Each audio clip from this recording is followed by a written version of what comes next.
बच्चों, welcome back to our channel आपका super mentor. मैं हूं आपकी बायोलॉजी मेंटोर शालिनी जैन। आज जो हम इस वीडियो में टॉपिक पढ़ने वाले हैं, जैसा कि आप स्क्रीन पे देख सकते हैं, mitosis from the chapter cell cycle and the cell division. ठीक है बच्चों, बहुत छोटा सा और काफी, आई थिंक आप 9th स्टैंडर्ड और 10th स्टैंडर्ड में इसके बारे में थोड़ा पढ़ चुके हो, तो ब्रीफली आप इनके बारे में जानते हो। बट इनका डिस्क्रिप्शन जो है, डिटेल्ड डिस्क्रिप्शन जो है, वो हम इस क्लास में पढ़ने वाले हैं। ठीक है बच्चों, तो ये बहुत ही इंपॉर्टेंट टॉपिक है क्योंकि मोस्ट ऑफ द सेल्स जो है हमारी बॉडी में, जो सोमैटिक सेल्स जो है हमारी बॉडी में, डिप्लॉयड सेल्स जो है वो हमारी बॉडी में, वो माइटोटिक डिवीजन से ही क्या करते हैं बच्चों, ग्रो करते हैं। ठीक है बच्चों, तो लेट्स स्टार्ट द टॉपिक। तो माइटोसिस, माइटोसिस क्या है? फर्स्ट टर्म जो मैं आपको बताना चाहूंगी वो है इक्वेशनल डिवीजन। ठीक है बच्चों, इक्वेशनल मतलब अगर एक डॉटर सेल है तो सॉरी, एक पेरेंट सेल जो है वो टूट कर दो बनाएगा। ठीक है, एक से चार डायरेक्टली नहीं बनेंगे। ठीक है बच्चों, वो मियोसिस में होता है और उसमें भी दो डिविजन होते हैं, दो बार डिविजन होता है, इसीलिए चार हमें डॉटर सेल्स देखने के लिए मिलती है। But we will discuss it little later. तो अभी हम बात करते हैं माइटोसिस की। तो माइटोसिस में क्या होगा, एक पेरेंट सेल जो है वो टूट के दो डॉटर सेल्स में बनेगा। ठीक है, अब पेरेंट सेल के पास जो भी है वो सब क्या होगा, डबल होगा। वो जो इंटरफेस हो जगह होगा, वो जो सेल इंटरफेस को क्या करेगा, फेस करेगा, गो थ्रू करेगा, वो हम ऑलरेडी डिस्कस कर चुके हैं। ठीक है बच्चों, तो ओवरऑल जो हमें टू डॉटर न्यूक्लियाई, जो टू डॉटर सेल्स जो मिलने वाले हैं as a result of the mitosis, they are going to be identical. Genetic variation हो सकता है। ठीक है बच्चों, तो अब हम बात कर रहे हैं इसके अंदर माइटोसिस की। इक्वेशनल डिवीजन है, इक्वेशनल मतलब बराबर। 46 क्रोमोसोम हमारे पेरेंटल सेल के पास है। तो जब डॉटर सेल्स बनेंगी, अगर हम ह्यूमन केस में बात कर रहे हैं, तो उनके पास में भी, डॉटर सेल्स के पास में भी 46 क्रोमोसोम ईच डॉटर सेल के पास होगा। ऑलराइट बच्चों, लेट्स सी द प्रोसेस, क्या होता है, कितने स्टेप्स होते हैं। ठीक है बच्चों, देखिए बच्चे, सेल जो है पूरी इंटरफेस क्रॉस करने के बाद, एक कोशिका जो है वो पूरी की पूरी प्रिपरेटरी फेज जो है, इंटरफेस को क्रॉस करने के बाद एम फेज में आता है। ठीक है बच्चों, तो यहाँ पे आपको क्या क्या देखने के लिए मिलेगा एम फेज के अंदर बच्चों? जब एम फेज में हमारा सेल एंटर करा, तो एम फेज के अंदर भी आपको दो फेजेस देखने के लिए मिलेंगे। ठीक है बच्चों, मेजोरिटी ऑफ टाइम जो है सेल क्या कर रहा है, डिवाइड कर रहा है। ठीक है, उसका न्यूक्लियस जो है वो डिवाइड कर रहा है। इट्स बेटर टू से न्यूक्लियस जो है डिवाइड कर रहा है, उसका जेनेटिक मटेरियल जो है वो क्या हो रहा है बच्चों, डिवाइड हो रहा है। सिर्फ जो सेल, जो माइटोसिस का जो 1 आवर का जो पीरियड होता है इन ह्यूमन सेल, तो उसके भी बहुत ही लास्ट के कुछ 5 मिनट के अंदर क्या होता है, साइटोकाइनेसिस होता है, साइटोप्लाज्म का डिवीजन होता है। ठीक है बच्चों, so overall if we are going to divide the mitosis in two phases, तो उसमें से एक होगा हमारा कैरियोकाइनेसिस, कैरियोकाइनेसिस, और दूसरा होगा हमारा साइटोकाइनेसिस। ठीक है बच्चों, साइटोकाइनेसिस। अब देखते हैं, कैरियो मीन्स होता है, आपको पता होगा बच्चों, कैरियो मीन्स होता है न्यूक्लियस। कैरियो का मीनिंग क्या होता है बच्चों, न्यूक्लियस। तो ये खुद ही क्या कह रहा है, काइनेसिस मतलब डिवीजन। काइनेटिक्स पढ़ते हो ना आप, केमिकल काइनेटिक्स और है ना, इस तरीके की चीजें। तो काइनेटिक्स में क्या होता है, कुछ ना कुछ क्या हो रहा है, आगे के आगे डिवाइड हो रहा होता है। ठीक है, तो यहाँ पे न्यूक्लियस का डिवीजन होगा। ठीक है बच्चों, तो first phase of the M phase क्या हो जाएगी, कैरियोकाइनेसिस, जहां पे हम न्यूक्लियर डिवीजन देखेंगे।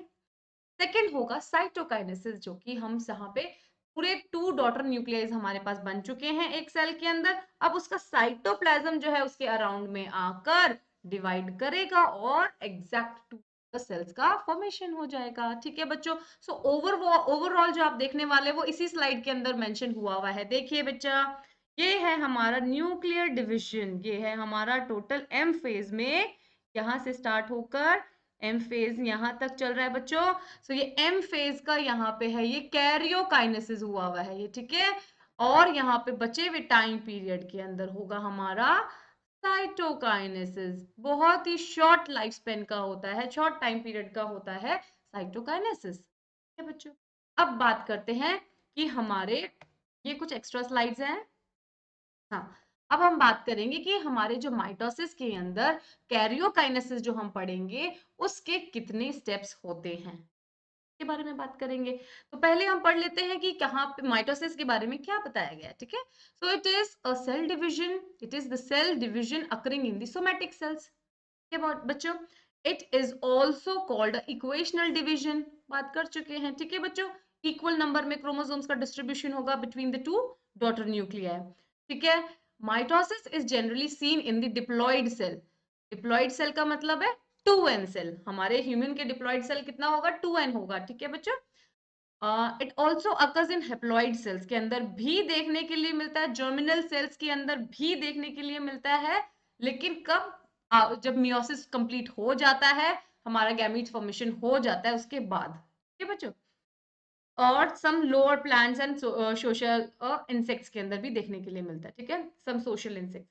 It involves major reorganization of the cell complex. Cell का क्या होता है, मेजर रीऑर्गेनाइजेशन हो जाता है कंप्लीटली, ठीक है बच्चों। देखिए आप इस पिक्चर में देखिए बच्चे, ये है हमारा सेल, पेरेंट सेल है, ठीक है बच्चे, ये this is a parent cell, ठीक है। पेरेंट सेल में क्या होगी, कुछ चेंजेस हो रहे हैं, क्या चेंजेस हो रहे हैं देखते हैं। देखो ये है हमारे सेल की, मैं आपको यहीं पे बता देती हूँ कि सेल जब माइटोसिस के अंदर होता है तो वो 4 फेजेस को क्रॉस करता है। प्रोफेज, मेटाफेज, एनाफेज और लास्टली टीलोफेज, ठीक है बच्चों। तो ये सभी अपने आप में इंपॉर्टेंट है। और जो प्रोफेज है वो लिटिल लॉन्गर होती है, ठीक है, ये थोड़ी सी लंबी होती है। सबसे शॉर्टेस्ट फेज जो होती है वो होती है हमारी एनाफेज, ठीक है। तो ये क्वेश्चन आ जाता है नीट में कि which is the longest one और the smallest one, short duration का कौन सा फेज होता है, ठीक है। तो शॉर्ट ड्यूरेशन का हो गया, शॉर्टेस्ट जो टाइम पीरियड का होगा वो एनाफेज, और लॉन्गेस्ट हो गया प्रोफेज। अब प्रोफेज को भी बच्चों, प्रोफेज में बहुत सारा काम हो रहा होता है, इसीलिए तो उसमें टाइम ज्यादा लग जाता है, ठीक है बच्चों। तो अब प्रोफेज को भी 2 पार्ट में डिवाइड करते हैं, या हम अपनी कन्वीनियंट के लिए, अपनी कन्वीनियंस के लिए इसको 2 पार्ट्स में डिवाइड करके पढ़ते हैं। वो है अर्ली प्रोफेज, कि भाई शुरू हुआ प्रोफेज, तब क्या काम चल रहा था, और जब कंप्लीट हो गया लेट प्रोफेज में हमें फाइनली क्या देखने के लिए मिला।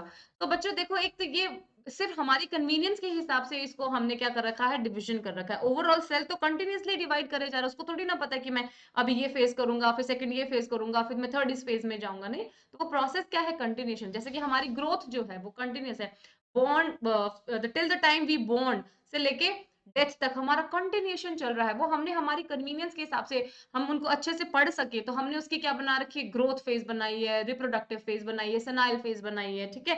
या फिर उन इतने इतने टाइम ड्यूरेशन के अंदर क्या होता है, ह्यूमन गो थ्रू करता है इन फेजेस को, ठीक है बच्चों। तो सेम यहाँ पे भी वही चीज है, सब डिटेल पढ़ेंगे अभी।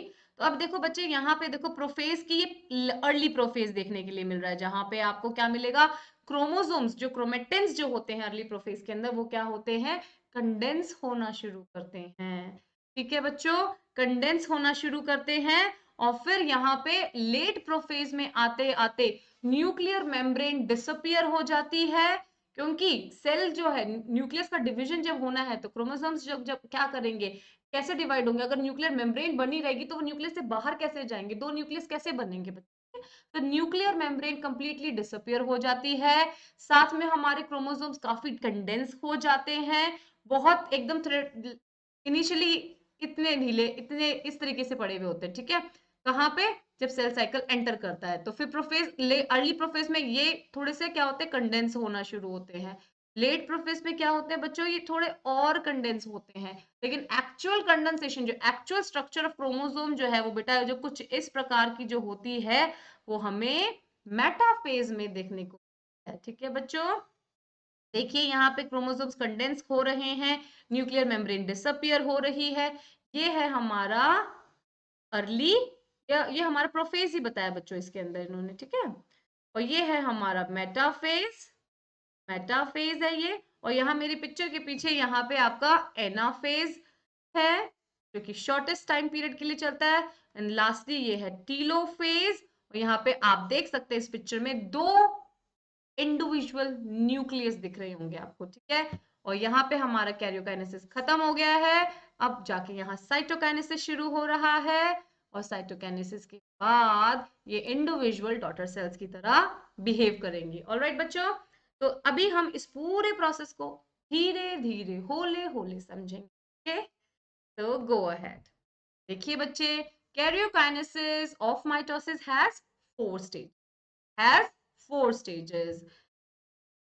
पीमैट, prophase, metaphase, anaphase and telophase. जबकि इसको याद करने के लिए आई डोंट थिंक सो कभी कोई निमोनिक जरूरत होता होगा, सबको इजीली याद हो ही जाता है ये चीज। ठीक है बच्चों, तो ये prophase, metaphase, anaphase and telophase. Let's discuss about the prophase. Prophase में बच्चे क्या होने वाला है, सबसे बस एक ही बात ध्यान रखना कि क्रोमोसोम जो है, क्रोमेटिन फाइबर जो खुले ढीले पड़े हुए थे ना सेल के अंदर, न्यूक्लियस के अंदर, वो क्या होंगे, कंडेंस होना शुरू करेंगे। उनका डुप्लीकेशन, उनका रेप्लिकेशन एस फेज में हो चुका है। ठीक है, तो अगर कोई क्रोमोसोम ऐसा था तो अब उसके पास में उसकी, ये देखिए उसने अपना डुप्लीकेशन, ये आई थिंक ये कलर भी नहीं दिखेगा आपको इसमें, blue colour, let's try this one. तो देखो ये कलर आपको दिख जाएगा, तो ये डुप्लीकेट होकर इसके साथ ही चल रहा है। ठीक है, ये मुझे सेंट्रोमेर से जोड़ना नहीं चाहिए था, बट स्टिल देखिए ये इस तरीके से इसके साथ ये डुप्लीकेटेड है। ये क्या हो गया, डीएनए, रेप्लिकेटेड डीएनए इसका। ये हमारा मेन डीएनए था रेड वाला, और इसका एस फेज में ये क्या हुआ है बच्चों, एस फेज में इसका रेप्लिकेशन हुआ है, तो ये ब्लू वाला भी बन गया। ऑलराइट, ये हुआ एस फेज में। अब सब क्या पड़े थे, न्यूक्लियस के अंदर ढीले पड़े थे, क्रोमेटिन थ्रेड के जैसे थे। ठीक है बच्चों, लेकिन प्रोफेस में क्या होगा इनका, प्रोफेस में ये स्टार्ट करेंगे कंडेंस होना, स्टार्ट करेंगे कंडेंस होना। ठीक है बच्चों, स्टार्ट हो कंडेंस करना स्टार्ट हो गए। लेट प्रोफेस में आते हुए क्या होगा, न्यूक्लियर मेम्ब्रेन जो है वो पूरी तरीके से डिसॉल्व हो जाएगी। ठीक है बच्चों, और पास आ जाएंगे हमारे क्रोमोसोम जो है, और कंडेंस हो जाएंगे। ये देखिए, ये देखिए और कंडेंस हो जाएंगे। ये देखिए, ये बच्चों ये देखिए और कंडेंस हो गए। ठीक है, यहां से अर्ली प्रोफेज से लेट प्रोफेज में आते हुए इस तरीके की स्ट्रक्चर मिल गई। ठीक है बच्चों, सो ये देखिए हमारा प्रोफेज में ये बता रखा है, ये अर्ली प्रोफेज, ये लेट प्रोफेज। ठीक है बच्चों, nuclear membrane totally late prophase में आके क्या हो गई है, डिसअपियर हो गई है। सेंट्रियोल्स जो होते हैं, सेंट्रियोल्स क्या करेंगे, अपनी स्पिंडल फाइबर्स रिलीज करना शुरू कर देंगे। ये देखिए सेंट्रियोल क्या होता है, देखो बच्चों यहाँ पे ये जो दिख रहा है आपको, दिस वन, यहाँ पे ये दिख रहा है, दिस वन। ठीक है बच्चों, तो यहाँ पे ये जो सेंट्रियोल्स ये क्या करते हैं, स्पिंडल फाइबर, ट्यूबुलिन प्रोटीन से बने हुए स्पिंडल फाइबर रिलीज करते हैं, धागे नुमा स्ट्रक्चर जो क्या करते हैं, स्पाइडरमैन अपने वेब नहीं निकालता था, ठीक है बच्चों, तो वो जैसे अपने करके जो वेब्स निकालते थे समवट वैसा कुछ। ठीक है, तो अब स्पिंडल फाइबर्स निकलते हैं, जो कि अब देखो बच्चों इस पिक्चर के अंदर देखिए क्रोमोसोम को होल्ड करते हैं, सिस्टर क्रोमेटिड्स को होल्ड करते हैं। ये पिक्चर इतनी क्लियर नहीं है, इसलिए मैं आपको सिर्फ यहाँ पे बता रही हूँ कि एक्चुअली हो क्या रहा है। हम इंडिविजुअल फेज को भी पढ़ने वाले हैं। ठीक है बच्चों, लेट्स गो अहेड हियर, यहाँ पे अच्छे से पढ़ते हैं कि प्रोफेज में क्या हो रहा है।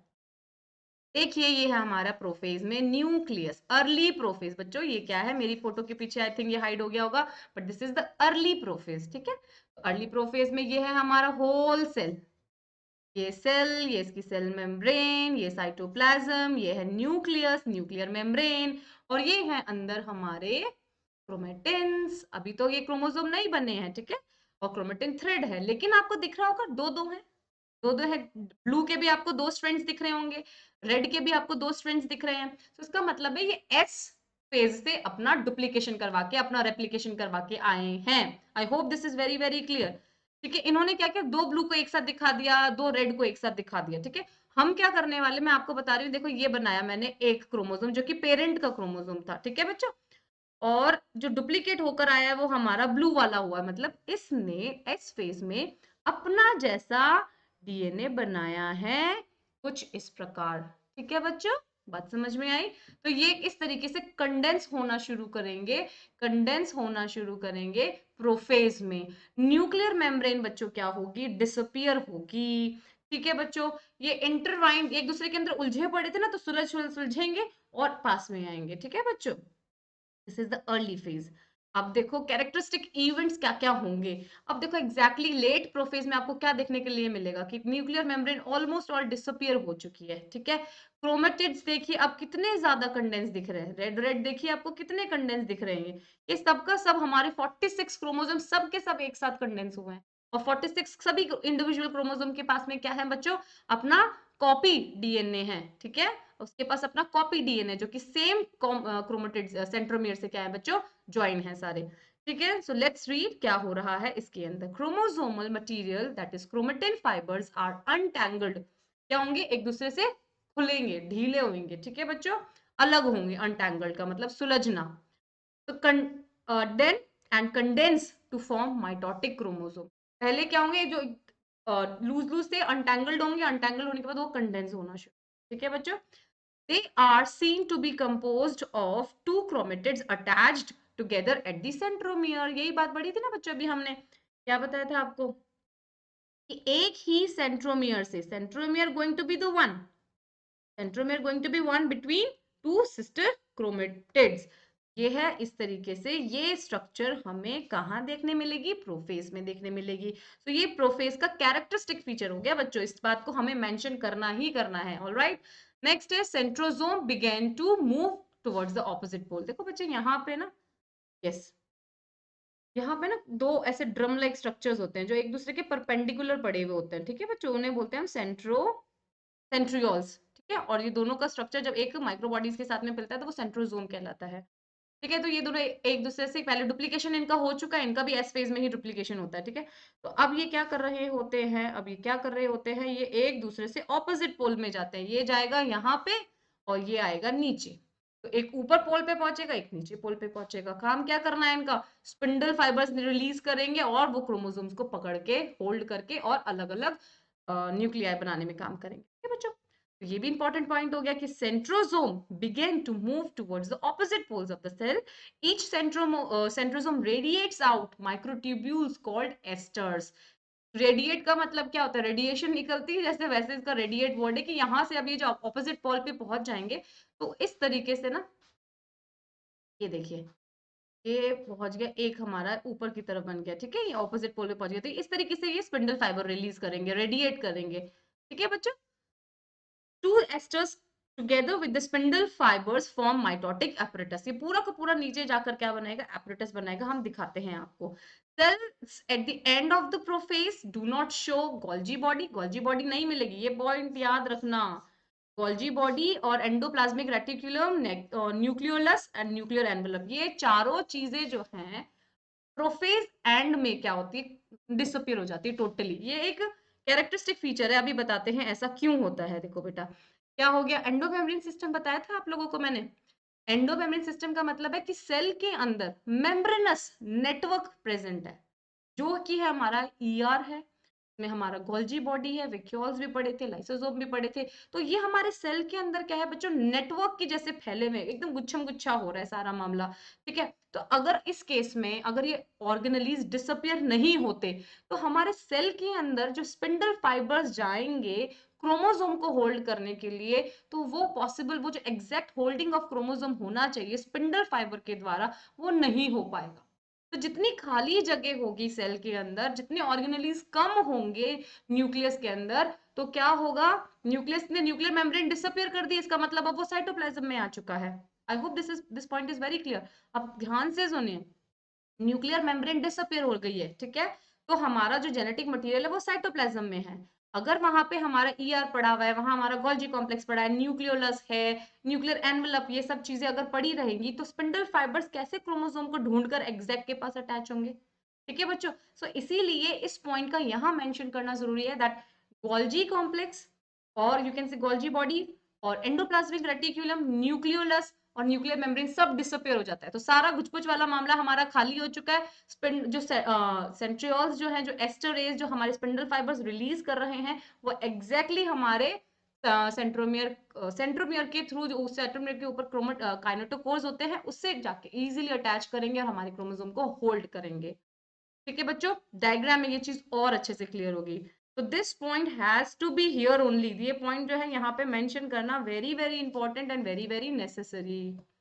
ठीक है, the nuclear envelope completely disintegrate and hence the chromosome spread throughout the cytoplasm of the cell। यही हुआ है बच्चों, सारा का सारा हमारा क्या हो गया, न्यूक्लियर एनवेलप हट चुका है, तो अब सारा न्यूक्लियर मटेरियल कहाँ पर है, साइटोप्लाज्म के अंदर आ गया है। Chromosome condensation is completed completely condense हो गए हैं हमारे कब, मेटाफेज के अंदर। They can be studied easily under the microscope. ठीक है बच्चों, तो माइक्रोस्कोप जो के अंदर जो हम एक क्वेश्चन आता है ये नीट में कि क्या क्वेश्चन है, सॉरी, नीट में क्वेश्चन आता है बच्चों कि in which phase morphology of a chromosome can be studied. तो किस फेज में आप जो मॉर्फोलॉजी ऑफ क्रोमोसोम है जो बढ़िया तरीके से पढ़ सकते हो, कि उसके आर्म्स को पढ़ सकते हो, उसके सेंट्रोमियर को देख सकते हो, अच्छे से दिखेगा आपको chromosome, that is metaphase. Metaphase में कंप्लीटली कंडेंस होकर क्रोमोसोम की फॉर्म में वो आ चुके हैं। I hope this point is very clear. So metaphase को टिक टक टक टक मार करिए आप और लिखिए मॉर्फोलॉजिकली क्रोमोसोम को इसी फेज में हम स्टडी कर सकते हैं, देख सकते हैं माइक्रोस्कोप के नीचे, और किसी फेज में आपको नहीं दिखेगा chromosome. Alright, so chromosome condensation is completed. They can be studied easily under the microscope. They will have two sister chromatids. ठीक है बच्चों, let me draw and I'll show you. ये देखिए कि आई थिंक रेड से आपको दिखेगा बढ़िया से, रेड से ही हम रेड और ब्लू कॉम्बिनेशन चला रहे हैं ना। तो ये है हमारा कॉमन सेंट्रोमियर, क्लियर। ये हो गया हमारा इसकी आर्म्स। ठीक है बच्चों, ये हमारे जो पेरेंटल से चलती आ रही है, पेरेंटल से जो हमें क्रोमोसोम मिला है, और ये है हमारा जो डुप्लीकेट हुआ है, जो इसका एग्जैक्ट कॉपी है, जो रेड का कॉपी है बच्चों। ठीक है, तो ये है दोनों एक दूसरे की सिस्टर क्रोमेटिड्स, क्या कहलाएंगी, टू सिस्टर क्रोमेटिड्स आएंगे। ठीक है बच्चों, और आर्म्स का अगर काउंट करें तो कितनी हो जाएगी, 1 2 3 एंड 4। तो सिस्टर क्रोमेटिड्स तो दो हैं जो कि एक सेंट्रोमियर से बाइंडेड है बच्चों। तो और क्या होता है मेटाफेज के अंदर, कुछ नहीं होता मेटाफेज में, बहुत ही इजी है, सारा काम उधर वहां प्रोफेज में होकर आ रहा है। तो कंडेंस हो चुके हैं कंप्लीटली, आकर क्या होते हैं सेंटर में क्या होते हैं बेटे, अलाइन हो जाते हैं।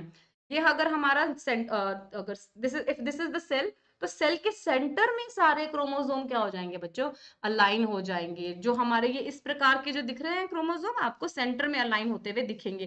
देखिए बच्चों, this is what I want to say, जो मैं आपको समझाने की कोशिश कर रही हूँ वो ये फेज है कि सब देखो डुप्लीकेटेड है, दोनों एक दूसरे से जुड़े हुए जुड़े हुए जुड़े हुए, और क्या हो गए, सेंटर में आकर लेट गए। ठीक है बच्चों, this is called the equational plate और equatorial plate of the metaphasic cell. ठीक है, तो इसमें सेल के अंदर यहाँ पे मेटाफिजिक प्लेट के ऊपर इक्वेटोरियल प्लेट के ऊपर आकर क्या होते हैं, क्रोमोसोम्स अलाइन हो जाते हैं। ठीक है बच्चों, अब अलाइनमेंट का ध्यान रखना पड़ेगा आपको, कैसे लगाने, अगर आप बना रहे हो ना बच्चों, तो कैसे बनाने पड़ेंगे। ये देखो, ये बनाया ना आपने, ये बना दिया, ठीक है, ये क्रोमोसोम बना दिया, तो बनाने का ही सारा खेल है। ठीक है बच्चों, क्योंकि माइटोसिस बहुत ईजी है। ये देखिए इस तरीके से बना है, ये पेरेंटल है, ये हमारा रेप्लिकेटेड है, कॉमन सेंट्रोमियर से अटैच है, तो ये हमारी इस तरीके से लगाना है आपको। ठीक है, ये हमारी इक्वेटोरियल प्लेट है, तो इसी पे आगे इस तरीके से बनाओ। तो ये ब्लू वाला ऊपर लेकर चला जाएगा स्पिंडल फाइबर, और ये रेड वाला इधर लेके चला जाएगा। समझ में आ रही है बात, तो क्या हो जाएगा, न्यूक्लियर में हमारे इक्वल क्रोमोसोम्स चले जाएंगे अलग अलग डॉटर न्यूक्लियाई में। ठीक है बच्चों, तो chromosomes come to lie at the equator. The plane of alignment of the chromosomes at metaphase is called the metaphase plate. The spindle fibers form both poles are, जो spindle fibers जो है ना, दो spindle fibers बने हैं दोनों poles पर, वो through kinetochore क्या होते हैं, अटैच हो जाते हैं। ये देखिए बच्चे, आपको यहाँ पे जो डिस्क जैसी दिख रही है ना, ये दिस इज द डिस्क, है ना। तो सेंट्रोमियर से कभी स्पिंडल फाइबर अटैच नहीं होता। ठीक है, आई रिपीट, सेंट्रोमियर से कभी भी, ये हमारा क्या है, क्रोमोसोम है, और ये दूसरा भी बनाना ही पड़ेगा ना बच्चों। तो ये है हमारा इसका डुप्लीकेटेड। तो अब इसके ऊपर जो है मैं ब्लैक कलर से बना देती हूँ, आपको दिखेगा। तो यहाँ पे ये सेंट्रोमियर तो हमारा है ही, सेंट्रोमियर के ऊपर बेटा आपको मिलेगी यहाँ पे एक प्लेट, प्रोटीन की एक प्लेट होती है जिसका नाम होता है काइनेटोकोर।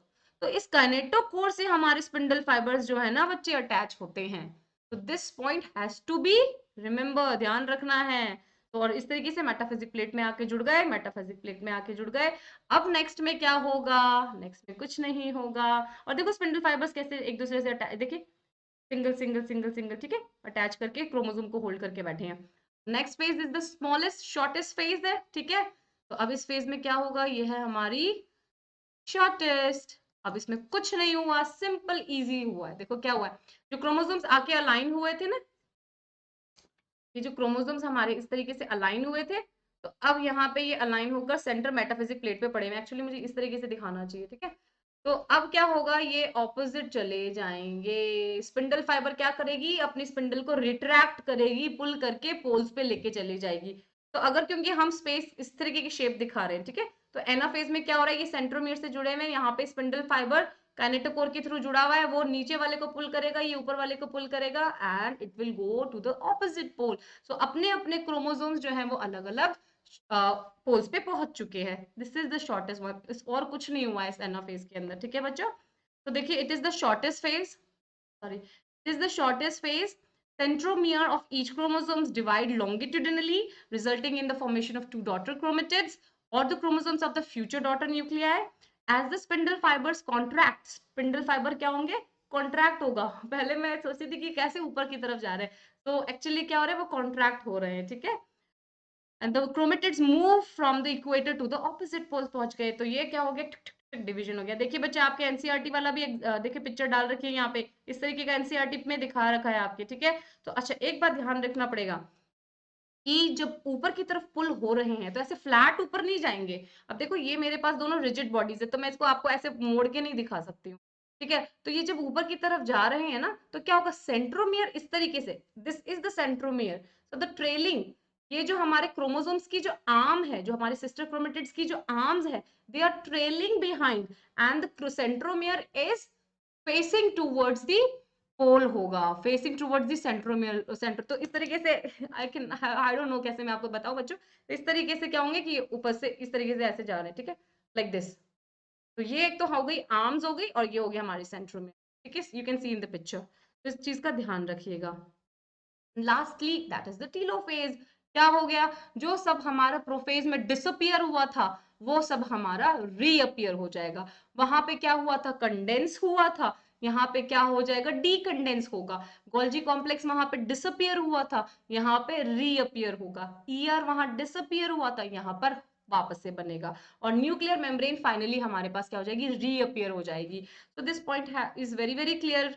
देखो पिक्चर में, देखिए बच्चों, है ना, ये देखिए picture, chromosomes cluster at the opposite poles के ऊपर क्या हो गया, क्लस्टर बना लिया, गुच्छा बना के बैठ गया, अनकॉइलिंग स्टार्ट हो गई है, वो क्रोमेटिन फाइबर में आना शुरू हो गए हैं।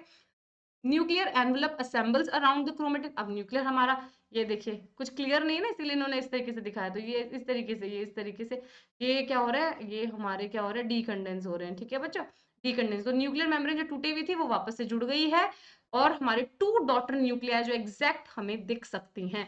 ये देखिए, ये पिक्चर देखिए बच्चों, ये picture, chromatin fibres and nuclear envelope जो है वो सब रीअपियर हो गया, क्रोमेटिन फाइबर्स बन गए।